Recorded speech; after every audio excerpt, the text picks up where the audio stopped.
오늘은 건강자원과 사회문화 단원 중 보건의료기관의 올바른 이용에 대해 알아보기로 하겠습니다. 생활 속의 보건교과서는 122쪽 병원 알고 가면 편리해요입니다. 오늘의 학습 목표는 보건의료기관의 개념을 알 수 있다, 보건의료기관을 이용하는 방법을 설명할 수 있다입니다. 여러분이라면 어느 의료기관에 이용하고 싶나요? 열이 많이 나서 추워요. 열이 많이 나는구나. 얼른 종합병원에 가서 진료를 받아보자. 기다리는 시간도 짧고 자주 다녀서 얼굴도 알고 있는 동네 의원이 더 나아. 저는 어디로 가야 하는 걸까요? 여러분이라면 어느 의료기관을 이용하고 싶나요?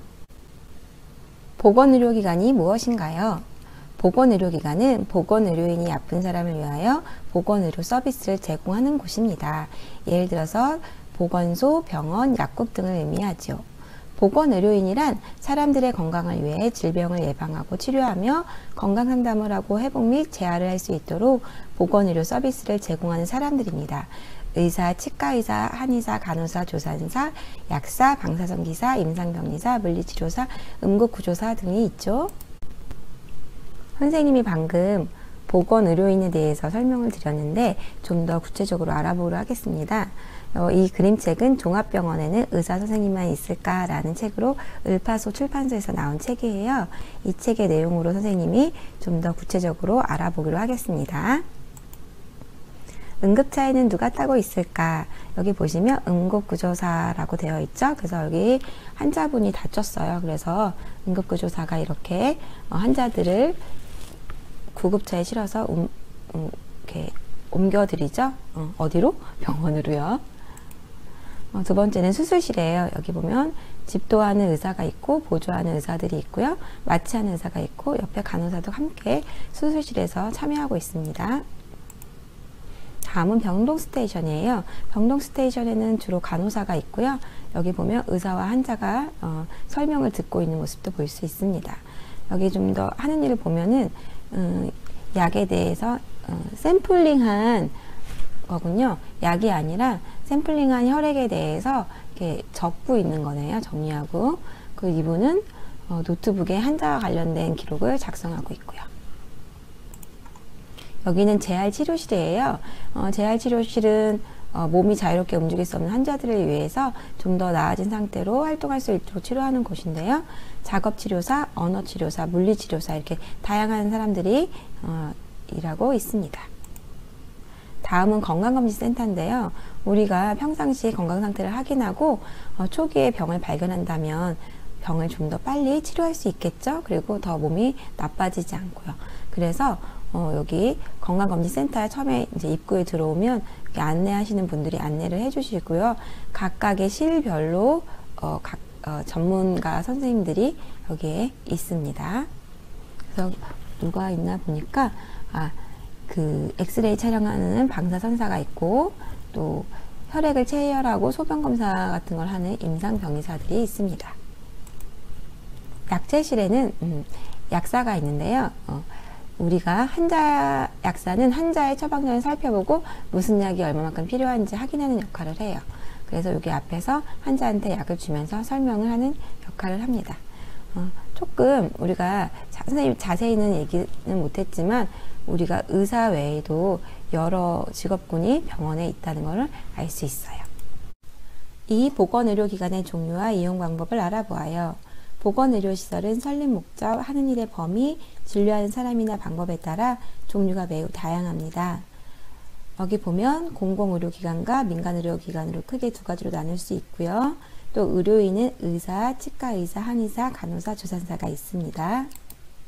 우선 공공의료기관부터 알아볼게요. 공공보건의료기관은 국가, 지방자치단체, 그 밖의 공공단체가 설립하고 운영하는 의료기관인데요. 공공보건의료기관은 국민의 건강을 증진하고 질병을 예방하게 운영하며 보건의료원, 보건소, 보건지소, 보건진료소 등이 있습니다. 지금 사진에 보여주는 곳은 국립중앙의료원과 안성의료원입니다. 지금 여기는 국립중앙의료원인데요. 최근 코로나19로 인해 자주 언론에 등장하는 곳인데요. 공공의료기관의 중심이 되는 곳으로 각 지역의 공공의료기관들을 연결하고 통합하는 조종자의 역할을 하는 곳입니다. 공공의료원은 영리를 목적으로 하지 않기 때문에 국민들에게 양질의 진료를 제공하는 것과 동시에 의료 취약계층에 대한 진료와 아동과 모성, 장애인, 정신질환, 응급 등 수익성이 낮아서 민간 의료기관에서 하기 어려운 의료행위를 제공하는 곳입니다. 다음은 보건소에 대해서 알아보도록 하겠습니다. 보건소는 지역 주민의 진료 및 검사 업무도 하지만 그 지역의 병의원과 약국을 감독하는 일을 하며 질병을 예방하고 건강 친화적인 지역사회를 만드는 일에 중점을 두고 있습니다. 자세히 볼까요? 우선 지역사회 보건의료 전반에 대한 계획을 수립하는 곳이기도 하고요. 취약계층, 사회적으로 보호가 필요한 계층을 취약계층이라는데요.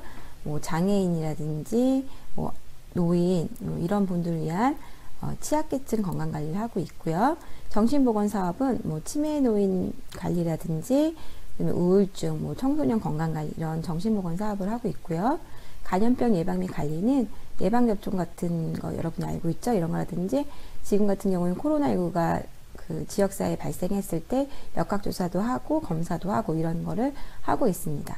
건강증진 및 질병 예방은 이렇게 우리가 건강을 위해서 이렇게 운동도 필요하잖아요. 이렇게 운동이나 요가 같은 게 필요한데 이런 것도 해주고 임산부 건강관리라든지 그다음에 담배 피는 사람들을 금연할 수 있게 도와준다든지 이런 역할을 하는 것이 보건소입니다. 여기는 우리 지역에 있는 보건소인데요. 남양주 분양보건소가 있습니다. 참고로 학교 보건실에 대해서 알려드리려고 하는데요. 우리가 보건실을 좀 병원으로 착각하는 경우가 있어요. 근데 학교는 교육을 하는 곳이기 때문에 학교 보건실은 의료기관은 아니에요. 다만 이제 여러분들이 수업을 하다 다칠 수도 있잖아요. 그러면 수업을 하다가 아프거나 하면은 계속 이어서 수업을 할 수가 없으니까 보건실에서 응급처치를 받고 아니면 약을 먹는다든지 약간 쉬다가 다시 이제 수업을 할 수가 있게 해주는 곳인데 만약에 계속 아프다면은 수업을 계속 할 수가 없기 때문에 병원 진료를 받아야 되는 곳이죠. 그리고 여러분들이 건강을 유지할 수 있게 건강 정보를 주는 곳이잖아요. 그래서 보건교육을 하는 곳이고요. 그리고 우리 친구들이 계속적으로 건강할 수 있게 건강관리를 하는데 예를 들면 흡연 예방 사업 같은 것들이 건강관리, 건강증진 활동이라고 할 수 있어요. 그래서 여러분들이 앞으로 담배를 피지 않도록 선생님이 흡연 관련된 거, 경각심도 심어주고 금연의 좋은 점 가족들에게도 알려주고 이런 활동을 하는 곳이 보건실이랍니다. 다음은 민간보건의료기관에 대한 내용인데요. 환자 진료 및 연구를 목적으로 개인 또는 단체가 설립한 의료기관입니다. 조산소, 의원, 치과의원, 한의원, 병원, 항만병원, 약국 등이 있는데 질병의 정도에 따라서 의원, 병원, 종합병원 등으로 구분해서 이용하기도 합니다. 그러면 구체적으로 병원을 이용하는 방법을 알아보기로 하겠습니다. 우선 응급실인데 혹시 응급실 가본 친구들 있나요? 밤에 열이 많이 나거나 심한 복통으로 응급실을 찾는 기억이 있을 거예요.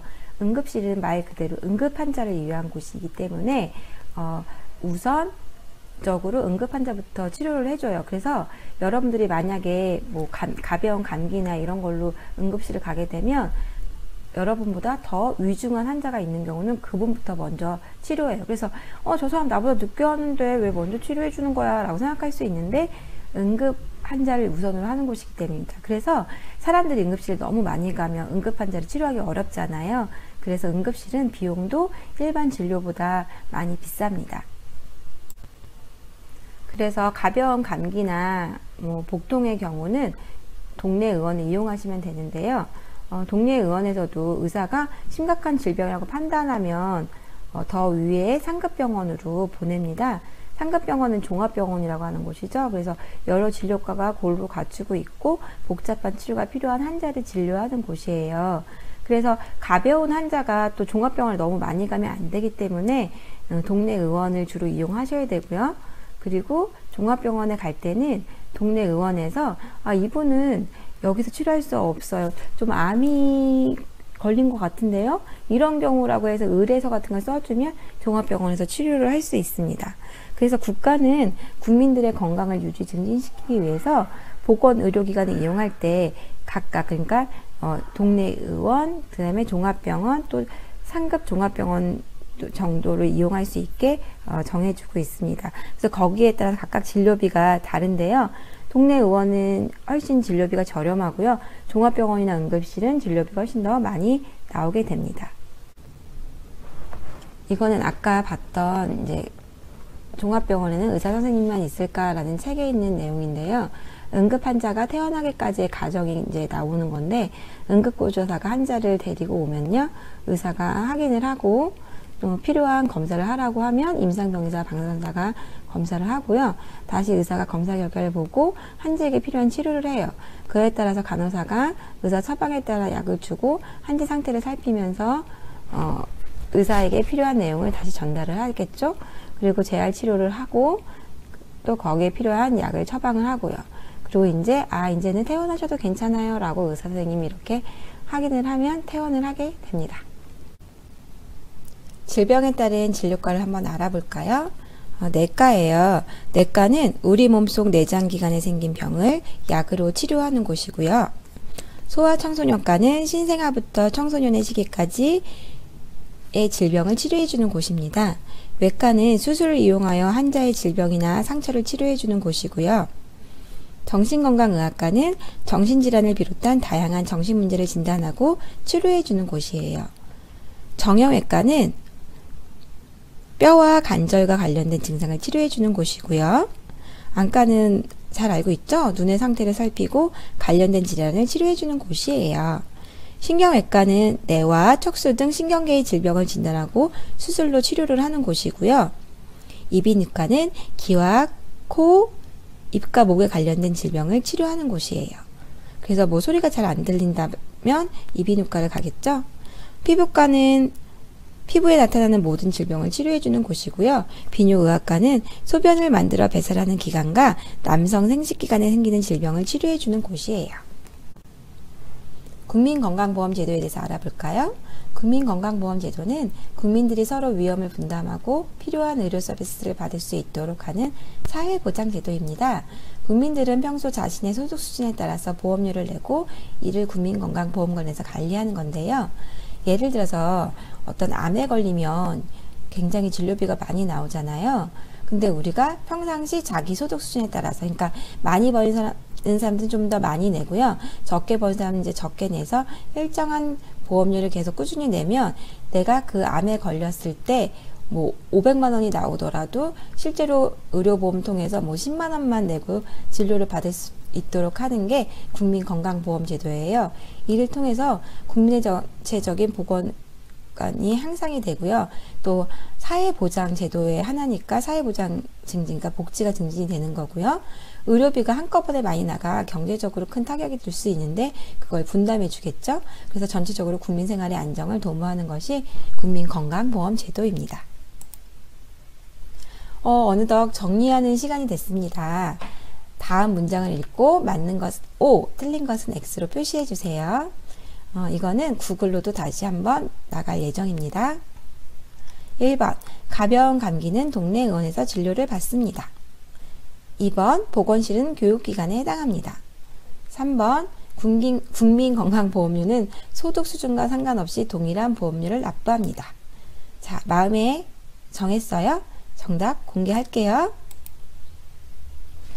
자, 1번. 가벼운 감기는 동네 의원에서 진료를 받는 게 맞죠? 종합병원 같은 곳에서는 위중한 환자를 치료해야 하기 때문에 가벼운 감기 같은 걸 앓는 환자들은 동네 의원에서 진료를 받아야 되고요. 보건실은 의료기관이 아닌 교육기관에 해당한다고 얘기했어요. 3번. 국민건강보험료는요, 소득 수준과 상관없는 게 아니라 소득 수준에 따라서 많이 버는 사람들은 많이 내고 적게 버는 사람은 적게 내는 겁니다. 그래서 정답은 X이죠. 수고하셨습니다. 다음 주는 미디어 속 정보의 올바른 선택에 대해서 배워보기로 하겠습니다.